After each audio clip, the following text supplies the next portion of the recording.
Bem-vindos à edição de número 600 do Observatório da Imprensa. No programa de hoje, o caso que movimentou o jornalismo americano, o embargo do Washington Post a uma matéria produzida por um repórter que todos acreditavam ser americano, mas na realidade é filipino. Para analisar o caso, convidamos o professor e jornalista Rosenthal Calmon Alves, o também jornalista e professor Bernardo Kucinski, e o presidente da Associação de Correspondentes Estrangeiros de São Paulo, Roberto Catani. Você pode participar fazendo sua pergunta pelo telefone no número que aparece aí na tela, ou pelo computador através do Twitter e de nosso chat no site da TV Brasil. Antes, vamos ver o que foi notícia na mídia desta semana.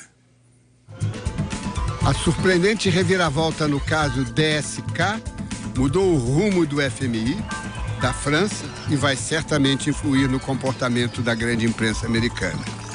A rapidez com que o político francês foi moralmente linchado deve-se, sobretudo, ao sensacionalismo dos tabloides de Nova York, que, por sua vez, não queriam ficar a reboque da cibersfera, da blogosfera e da twittermania. A grande imprensa de um país democrático não pode ser comandada pela voracidade da imprensa amarela, marrom ou cinzenta da mídia digital. Sofreu um sério revés a fama de invencibilidade das redes sociais quando se trata de derrubar ditaduras. Hugo Chávez e seus anfitriões cubanos conseguiram manter uma cortina de ferro e de silêncio em torno da saúde do presidente venezuelano. Assim como ninguém sabe até hoje qual foi a doença que afastou Fidel Castro do poder, é possível que nunca se saiba com precisão a natureza dos males físicos de Chávez. Uma coisa é visível: seu horror à democracia e, sobretudo, à transparência. A Polícia Federal gosta da imprensa quando ela vaza informações que lhe interessam, mas se irrita quando a imprensa, sobretudo os repórteres, quebram o sigilo de certas investigações. Foi assim com o repórter Alain de Abreu, do Diário da Região, de São José do Rio Preto, que revelou o teor de escutas telefônicas de fiscais do Ministério do Trabalho suspeitos de corrupção. Foi indiciado pela PF, mas a grita foi enorme. Há muito tempo não vemos a ANJ e a FENAS protestando juntas contra as mesmas arbitrariedades. A PF voltou atrás.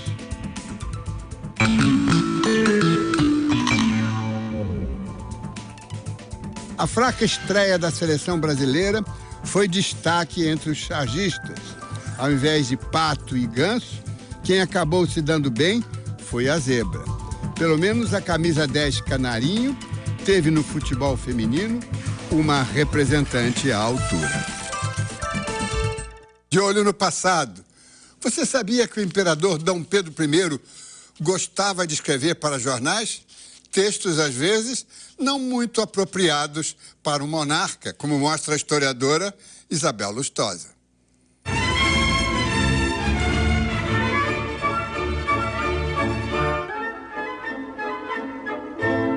Dom Pedro I foi o autor da primeira matéria fazendo a cobertura de uma eleição no Brasil.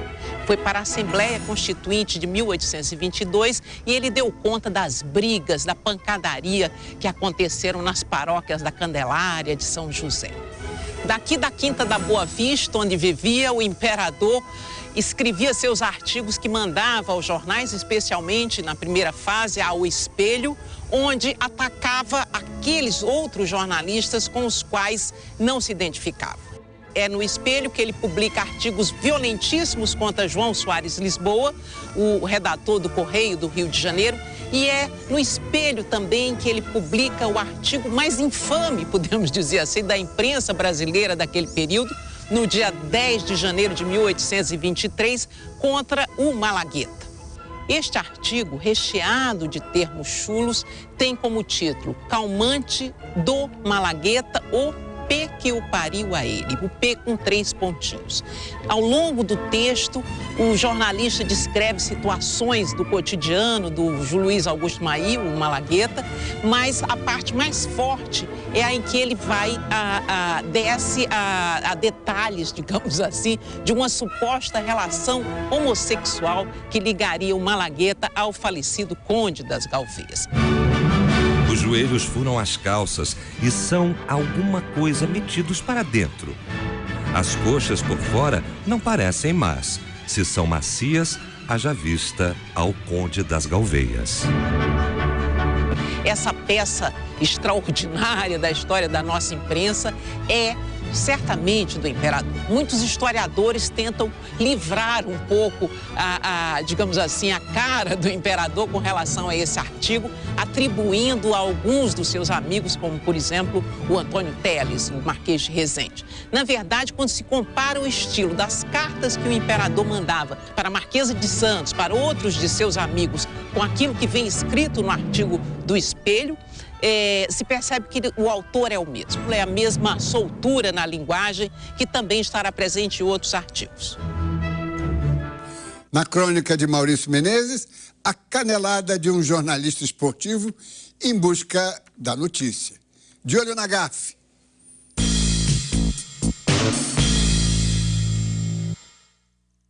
Olha, se há uma coisa que eu admiro nos repórteres de rádio que trabalham com futebol, é a ousadia dele. Você já deve ter observado isso, né, Dini? Eles vão em cima mesmo, o jogador tá brigando, eles metem o microfone na cara. Uma vez lá em Volta Redonda, o jogador desmaiou em campo, a imprensa invadiu o campo, os repórteres, lá tudo botando microfone para entrevistar o jogador desmaiado, perguntando para ele o que aconteceu. O cara tá saindo na maca ali com as 2 pernas quebradas, o cara mete o microfone em cima. E certa vez veio o Júnior Baiano saindo de campo, o jogo terminou, e embora o Júnior Baiano não tenha feito um gol, o time do Flamengo perdeu. O Júnior Baiano com a cabeça quente, né, vai o repórter em cima dele e pergunta, né, ô Júnior Baiano, você pode descrever como é que você fez o gol? O Júnior Baiano, irritado, olhou pro repórter e falou, olha, eu ganho para fazer gol, você ganha para descrever o gol. Se você não viu o gol, meu caro, problema seu. Não fosse a surpreendente reviravolta do caso DSK, a mídia americana estaria amargando outro formidável vexame, o embargo do Washington Post a uma matéria produzida por um repórter que todos acreditavam ser americano, mas é filipino. José Antônio Vargas estava preparando uma grande matéria sobre as condições em que vivem os imigrantes ilegais nos Estados Unidos e decidiu levar o assunto às últimas consequências, mesmo que ele fosse o único a pagar por isso. Revelou que não nasceu em território americano, veio com os avós quando era criança, ao contrário do que todos supunham, inclusive seus superiores. José Antônio mentiu como cidadão, mas não mentiu como jornalista e vai pagar por isso.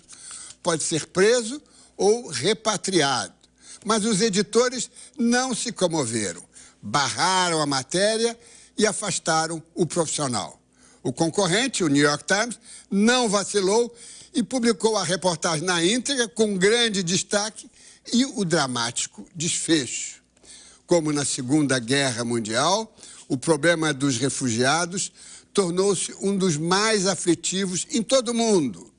Naquela época, um pacto de silêncio abafou a tragédia dos refugiados que, por falta de documentos, foram diretamente para os campos de concentração nazistas. Hoje, na era da transparência, o grande jornal que desvendou a rede de mentiras do caso Watergate castigou o jornalista que, por amor à verdade, sacrificou o seu futuro. A confissão do jornalista filipino José Antônio Vargas de que era um imigrante ilegal nos Estados Unidos expôs um dilema. De um lado, a legislação e, de outro, a ética jornalística. O caso, que repercutiu amplamente na imprensa internacional, não ocupou muito espaço nos jornais brasileiros. Apenas o Globo publicou a história do jornalista de 30 anos que já havia ganho um prêmio Pulitzer pela cobertura do massacre na Universidade Virginia Tech em 2007. O filipino chegou aos Estados Unidos aos 12 anos para morar com os avós na Califórnia e viver o sonho americano. Estudou, graduou-se e construiu uma carreira sólida como repórter no Washington Post. Mas depois da derrota do projeto de lei que concede cidadania americana a milhares de jovens ilegais que cresceram no país, decidiu contar a sua história. E por estar em situação ilegal, ficou exposto às penalidades da lei. You can call me whatever you want to call me, but I am an American. Ele demonstra nessa reportagem como é a vida, o submundo, a rotina do que é ser um imigrante ilegal nos Estados Unidos, que é um assunto quente politicamente, que faz parte de campanhas eleitorais, que de novo estará na campanha eleitoral de 2012, mas ao fazê-lo ele confessa um delito, ele confessa que esteve ou está nos Estados Unidos de maneira ilegal já há bastante tempo.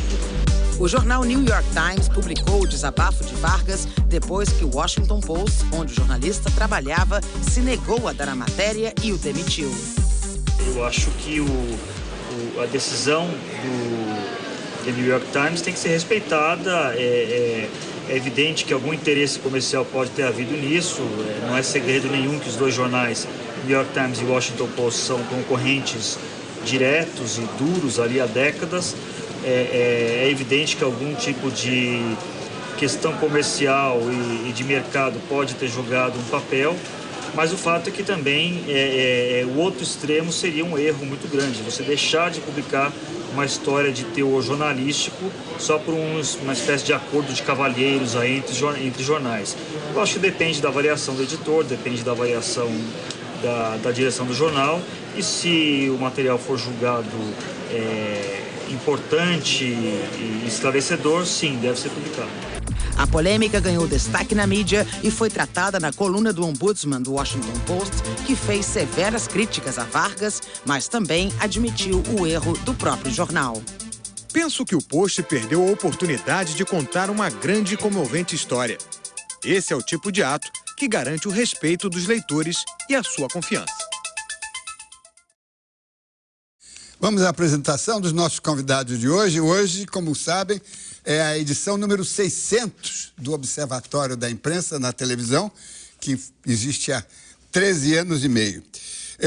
Estamos aqui no Rio, ao meu lado, o professor e jornalista Rosenthal Camão Alves, em São Paulo, também jornalista e também professor Bernardo Kuczynski, e o presidente da Associação de Correspondentes Estrangeiros em São Paulo, Roberto Catani, representante da ANSA. Professor Rosenthal, sua experiência de professor de jornalismo há 15 anos lá na Universidade do Texas, em Austin, né? Mas o seu conhecimento da imprensa americana, da realidade americana, são muito importantes para iniciar aqui o nosso debate, sobretudo essa questão da mentira. Quer dizer, há um mito e um bom mito cívico, né, de que não se pode se dar testemunho em falso, não se pode mentir, não é? Isso já derrubou presidentes, mas o José Antônio Vargas não mentiu como jornalista. Ele mentiu perante as autoridades, dizendo que tinha nascido nos Estados Unidos e tal. Isso é um outro problema. Quer dizer, ao meu ver, eu acho que o Washington Post errou, puniu ele pela mentira errada, né? Como é que você vê isso? Eu acho que, em primeiro lugar, mentir. A gente, quando vai morar nos Estados Unidos, geralmente é alertado que a coisa mais perigosa nos Estados Unidos é mentir em alguma coisa. Até como turista, quando a gente chega na imigração, os amigos dizem, olha, fala qualquer coisa, mas não minta. Existe esse mito de que mentir é o primeiro passo para um grande desastre nos Estados Unidos. Mas existe uma grande mentira, a grande mentira que é a política de imigração dos Estados Unidos. Uma grande mentira que envolve hoje 11 milhões de pessoas. Ou seja, se estima que haja nos Estados Unidos 11 milhões de pessoas como o José, que estão lá trabalhando, contribuindo para a economia, etc., mas baseados numa mentira. numa mentira que os outros também não querem saber. Que se o governo ou o sistema americano quisesse, poderia interromper, né? Mas que é uma mentirinha, digamos assim, o fato de que esse povo todo esteja lá. E quando é conveniente, se usa mão dura contra essa mentira. Mas aí, no caso, ele não mentiu enquanto jornalista. Exatamente. Eu acho que até existe uma campanha agora, principalmente da direita americana, contra ele, levantando a suspeita de que, se ele mentiu como imigrante sem documento, ele deve ter mentido nas matérias dele. Eu não tenho nenhuma informação sobre isso, mas tendo a acreditar que muita gente dessa direita mais raivosa lá deve estar escrutinando cada palavra, cada... Como de hábito. Exatamente. Mas o que aconteceu foi uma pessoa que passou de um lado para outro. Quer dizer, ele não foi militante, como ele é hoje, para os direitos das pessoas sem documento, mas aconteceu com ele o que acontece, às vezes, com jornalista, que de tanto cobrir uma injustiça... Veste a camisa. Passa para o outro lado. E é isso que eu queria perguntar ao Bernardo Kuczynski. Uma das acusações do jornal, Bernardo, do jornal Washington Post, é de que ele tinha deixado a objetividade de lado porque tornou-se um militante, um advogado de uma causa. Agora, é impossível alguém hoje se despojar de certas militâncias humanitárias, racionais, em suma. Ele não estava defendendo um partido, estava defendendo uma causa humanitária. Como é que você vê isso no mundo hoje, em que todo mundo impunha uma bandeira?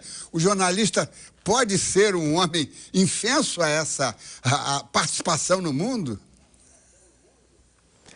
Eu vou mais longe, Diniz. Eu diria que o jornalista, ele já é um ativista.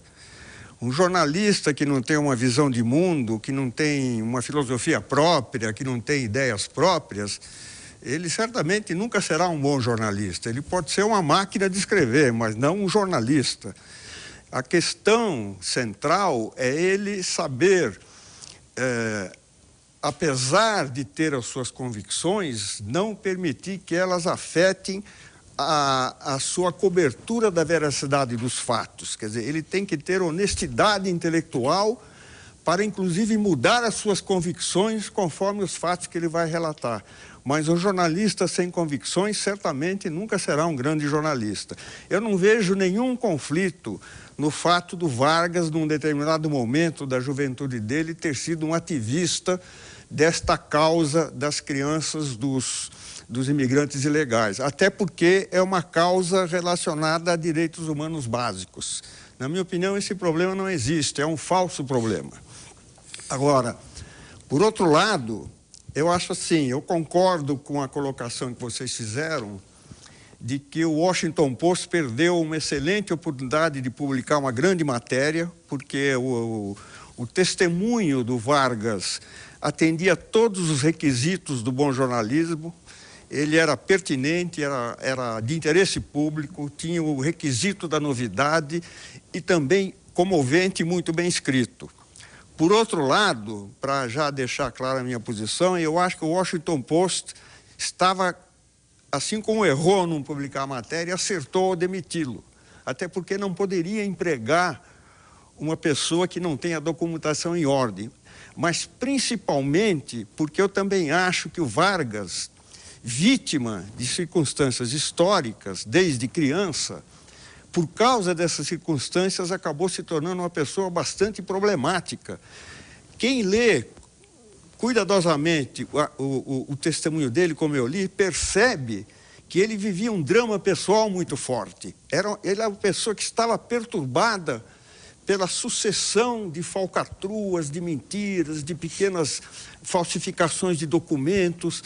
Ele chegou a um ponto em que ele não podia mais conviver com o próprio sistema que ele havia criado para ele. Ele não podia falar da família dele, não podia viajar com os colegas de redação.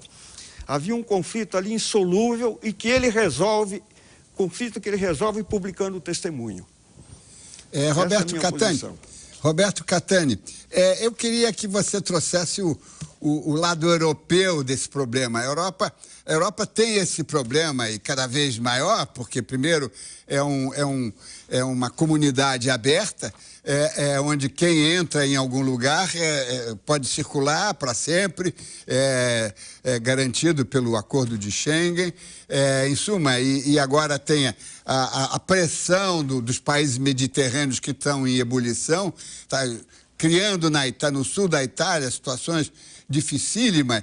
Como é que você vê essa questão dos refugiados na Europa, inclusive forçando, digamos, provocando uma reação da extrema-direita europeia, né? Hoje a Europa está dividida drasticamente, radicalmente, sob o ponto de vista político, por causa dos refugiados, que a direita não quer admiti-los, não é? E os liberais e os progressistas acham que é um dever humano.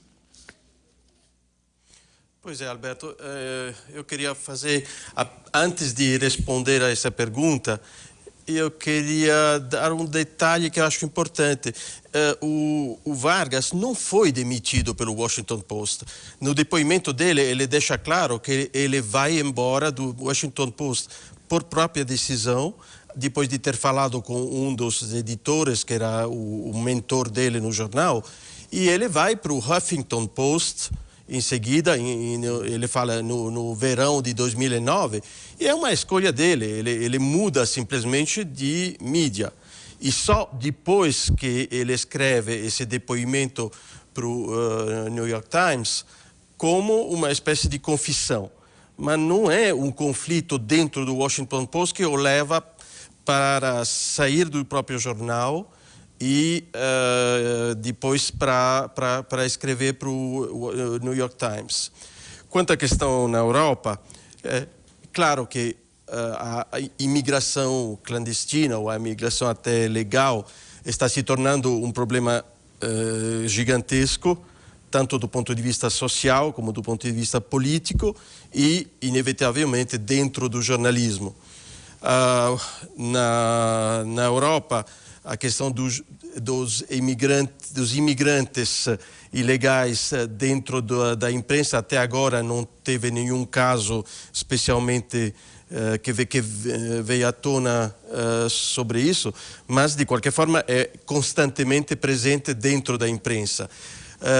Na imprensa europeia tem menos essa tendência dos americanos de acreditar tanto na questão de que o jornalista não pode mentir, que tem que preservar a verdade como se fosse um valor absoluto. Isso na Europa é como se fosse a gente tem uma certa tendência a considerar isso como um pouco uma ingenuidade. É claro que a verdade absoluta não existe nem no jornalismo nem em nada que é humano. Então, é mais difícil que esse tipo de caso possa levantar um escândalo como está surgindo nos Estados Unidos. Há pequenas divergências entre a sua versão e a que nós apresentamos, mas isso vamos tratar no próximo bloco e fazemos agora uma pausa, voltamos já.